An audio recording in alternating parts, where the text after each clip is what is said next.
Hi, hello, it's Nikki and welcome to my messy bookshelves. So today we are here to talk about the Big Book Summer Challenge. And this is a challenge that I have been participating in throughout the summer. I know I made a video where I talked about it in the beginning of the summer, and I have mentioned some books that were part of the challenge, but I don't think I've made another video about it since. This is a challenge that was created by Sue Jackson and is hosted by her. So the idea is that between Memorial Day and Labor Day here in the United States, which is typically the summer time period here in the US, you would read a book or more than one book that was 400 pages or more. And I have been participating all summer, and I have here my little stack of things that I have completed throughout the summer. I don't think I'll get to anything else. Labor Day weekend is just a few days away, and I need to rest after this last book that I finished.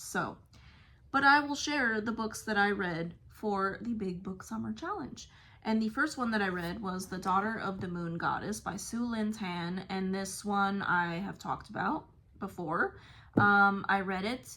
It was about a young girl who grew up on the moon, and she is sent to another magical realm. It's based on Chinese mythology, and she is trying to rescue her mother, who is trapped on the moon. So it was good. It wasn't the best thing I've ever read. I would consider reading the second one. I believe it is a duology, but it was very enjoyable because there was a lot of very beautiful descriptions of things, and some interesting things were happening, but I was not a fan of the way that it ended, if I'm going to be honest.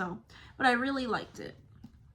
The next one was part of my Jane Austen July kick, where I was on Jane Austen all month in July. So the next one is Sense and Sensibility, and it was the second time that I have read Sense and Sensibility, and this is about the Dashwood sisters, and specifically Eleanor and Marianne. And yeah, we have two sisters trying to find their way in the world and secure good matches for themselves.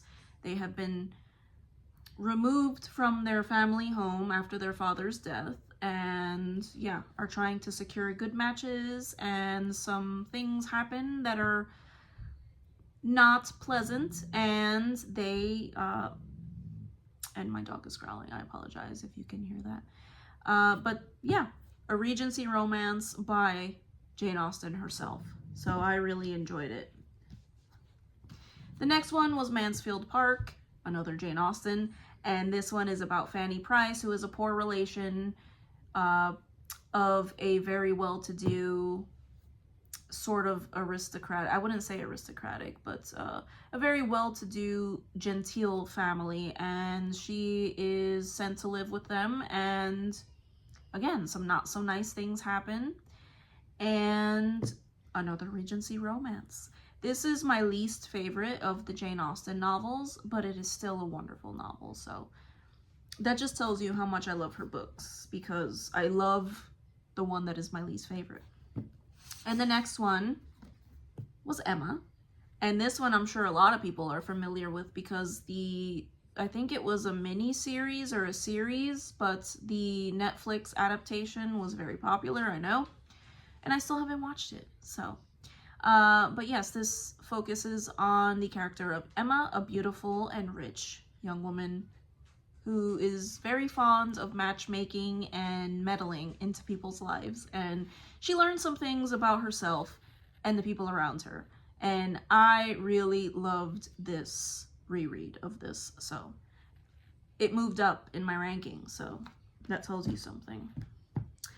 And the next one was one I read this month, and that is The Ladies of the Secret Circus by Constance Sayers. And this, I mean, what more do you need? It is about a secret circus. It is a mysterious magical circus and family drama. So what else do you need? So it was excellent. It pulled me out of a reading slump, and I really enjoyed it. And finally, the last one that I just finished today is none other than Fire and Blood by George R.R. Martin. And what can I say about this? This was brutal. I really enjoyed this. I love seeing family histories in books, especially whether it's fiction, nonfiction, whatever it is. But I really enjoyed that aspect, seeing the family history, how things happened, why they happened. But this book was about 150 pages too long, like honestly. I thought it was ending, and then it was like, but wait, there's more. You know, we're ending some wars that are happening, but wait, there's more murder and terrible things happening to terrible people, and terrible things happening to really nice people. So I was very annoyed at the end, but there was some cool stuff that happened in that last 150 pages too, so I'm not too angry. But I really enjoyed it.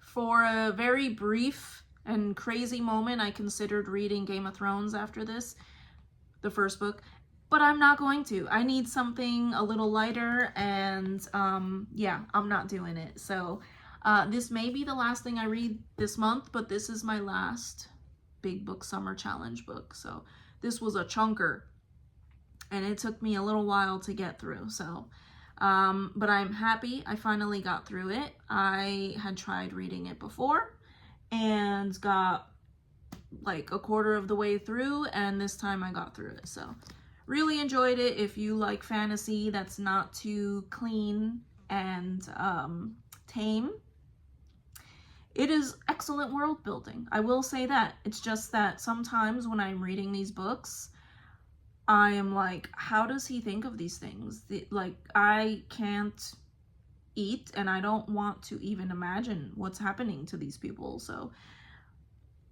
I guess that's a sign of a good book, though, because it keeps me thinking afterwards. But yep, that was all of the books, or those were all of the books that I read for the Big Book Summer Challenge.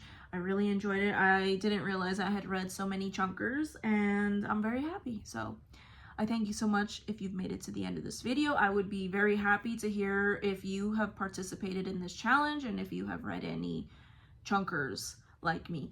And if you have, please share. And I thank you, and I hope to see you in the next one.